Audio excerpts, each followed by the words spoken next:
Last month, 71-year-old woman from Phoenix paid $127 in unexpected fees before her flight even took off. Her mistake? She trusted the same travel routine she'd used for 15 years. But here's what Margaret didn't know. Airports and airlines have quietly changed dozens of policies in the past 2 years, and they're specifically designed to catch travelers who aren't paying attention.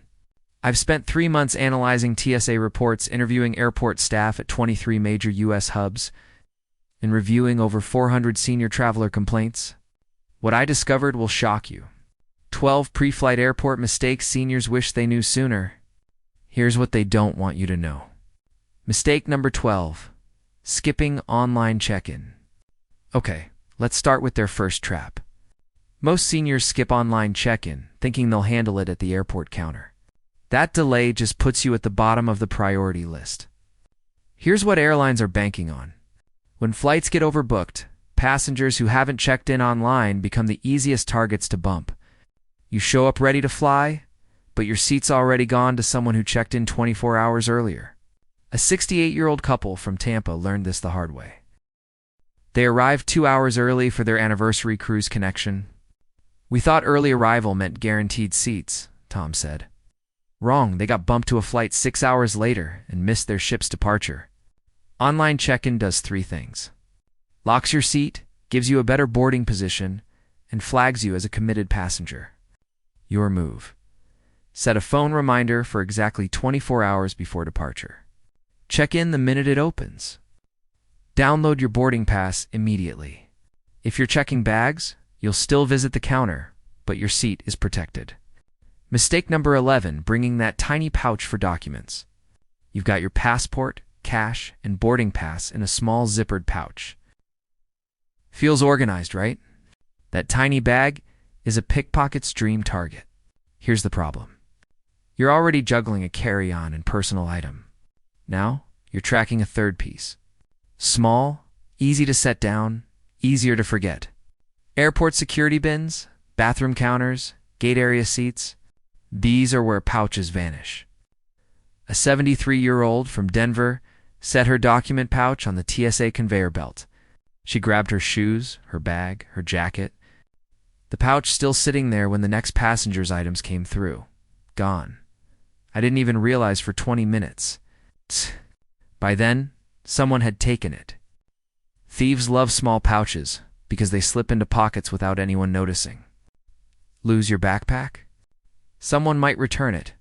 Lose a tiny pouch. It disappears forever. Try this instead.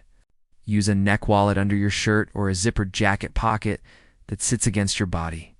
Keep documents on your person, not in a separate bag. Mistake number 10. Not weighing bags at home. You pack carefully, zip everything up, and head to the airport.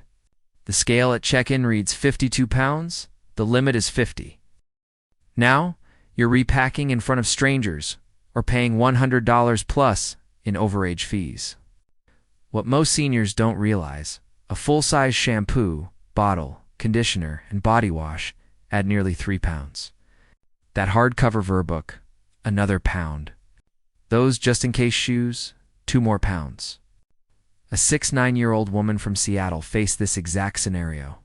The agent said I was over 3 pounds. The fee was $125. I ended up throwing away toiletries I just bought. She could have purchased those same items at her destination for $15. Here's what veteran travelers do. Invest in a $12 luggage scale from Amazon. Weigh every bag at home before you leave. If you're close to the limit, wear your heaviest shoes and jacket on the plane instead of packing them. Pro tip, airlines count wheels and handles now. Measure your bag fully extended, not just the main compartment. Mistake number 9, ignoring seat maps before booking. You click Confirm Seat without checking the seat map. Now, you're stuck in 31B, right next to the lavatory with no window, no recline, and a broken power outlet. Most travelers don't know that seat maps are publicly available before you book. Sites like SeatGuru and airline apps show you exactly which seats to avoid. Broken recliners, missing windows, extra narrow seats, near galleys. A 72-year-old man booked what looked like an aisle seat for his 8-hour flight to London. I didn't realize it was the last row. He said the seat didn't recline. The bathroom door banged every 2 minutes, and the smell was unbearable. The strategy that works before confirming any seat: check the aircraft seat map. Look for seats with extra legroom. Exit rows if you're able-bodied. Avoid last rows and seats near lavatories, and confirm power outlets if you need to charge devices. Rule of thumb: window seats get cold near the fuselage. Bring a light jacket even on summer flights. Think that's frustrating? This next one costs real money. Mistake number 8. Plastic wrapping your luggage. Airport kiosks offer plastic wrap services for $15 to $25. Looks secure, protects from scratches. But what happens when you need something inside? A 70-year-old woman from Boston wrapped her checked bag for extra security. At the ticket counter, the agent asked for her prescription medication list required for international travel and tucked inside her wrapped suitcase. "I had to destroy the wrap with my car keys right there at the counter," she said. $1.15 wasted, and I held up the line for 10 minutes. Here's what TSA agents hate about plastic wrap. If they need to inspect your bag, they'll cut through it anyway. You've paid for protection that disappears the moment they flag your luggage. What works? Use a TSA-approved lock and a reusable luggage cover. Brands like Travel Pro and Samsonite make covers that zip on and off in seconds. Your bag stays protected, you maintain access, and you're not creating plastic waste. Mistake number 7, rushing to the first security line. You clear passport control and immediately join the first security checkpoint. You see that line has 40 people. The checkpoint, 100 feet down the terminal, empty. Most airports have multiple security lanes, but travelers assume the first one is the only option, or they're too tired to walk farther. A 6-7-year-old couple from Chicago wasted 35 minutes in the main security line, while 3 other checkpoints sat nearly empty at the far end of the terminal. "We didn't even know they existed," the wife said. A TSA agent finally told us, but by then, we'd already waited. Your best defense when you enter security: pause and scan the entire area.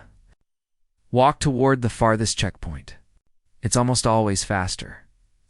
Airport staff know this. They use the far lanes themselves. Insider move. Ask an airport employee which security lane is moving fastest. They'll point you to the hidden gems. Mistake number 6, forgetting the 311 liquid rule. You know the rule?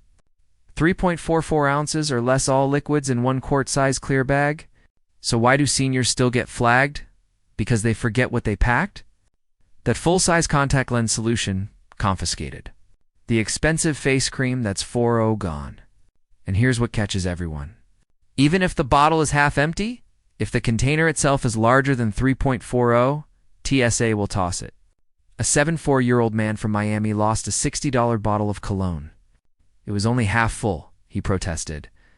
The TSA agent shook her head. The bottle size is what matters, not what's inside. They can't measure liquid levels. They judge by container size. If it looks too big, it's not flying. Your protection.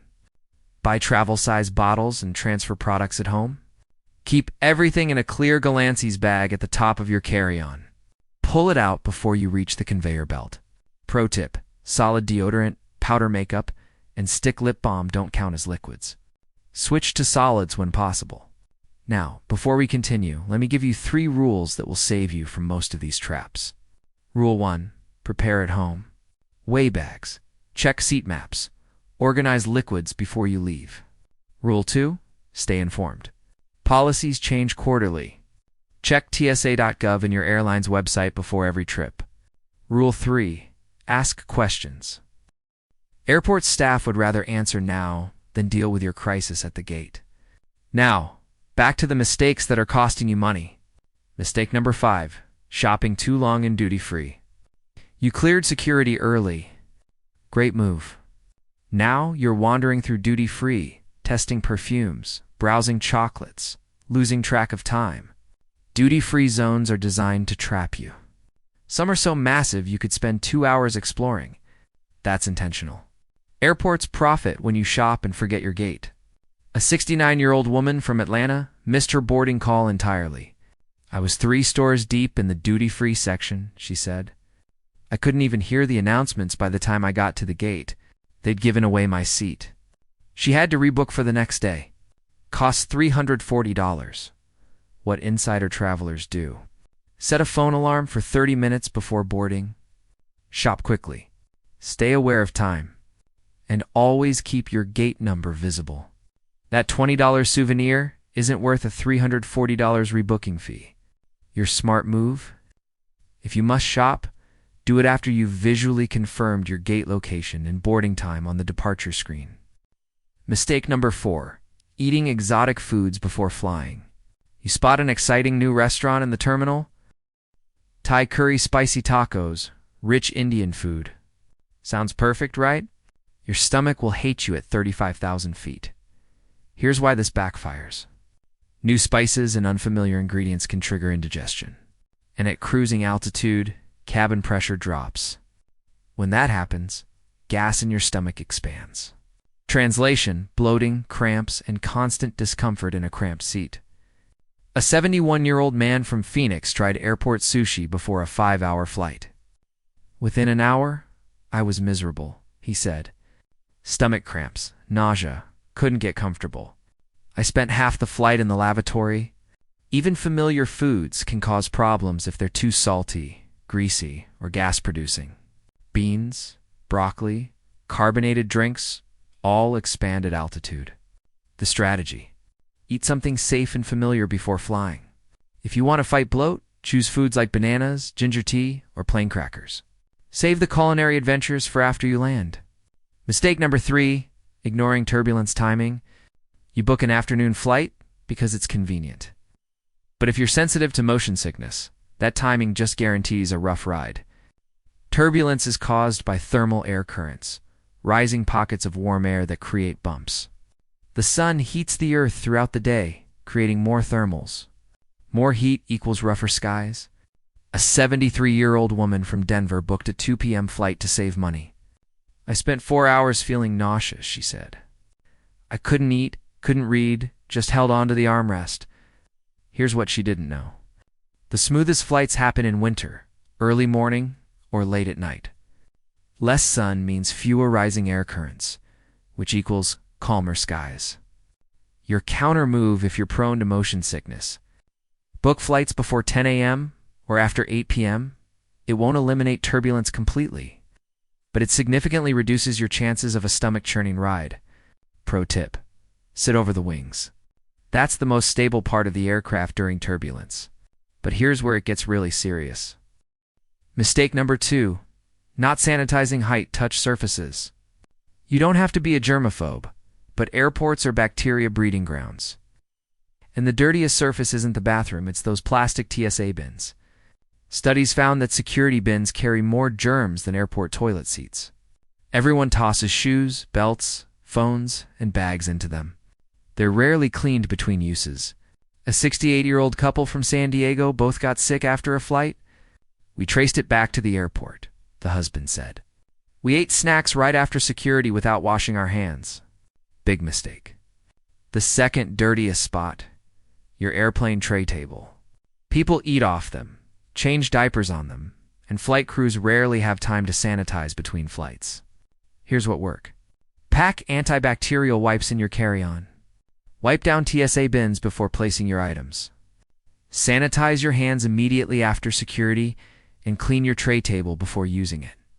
Takes 30 seconds and might save you from spending your vacation sick in bed. Mistake number 1, not requesting wheelchair assistance. This is the biggest mistake, and it's rooted in pride. Seniors who qualify for wheelchair assistance refuse it because they don't want to look weak. Here's the truth. Major airports like Atlanta, Denver, and Dallas require walking over a mile between security and some gates. If you have arthritis, knee problems, or just limited stamina, that walk will exhaust you before your flight even boards.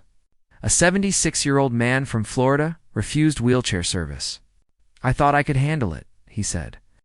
By the time I reached my gate, I was sweating, dizzy, and my knees were screaming. I could barely stand on board. Wheelchair assistance is free. It gets you through security faster, delivers you directly to your gate, and helps you board early. There's zero shame in using a service designed specifically for your comfort. Your adaptation?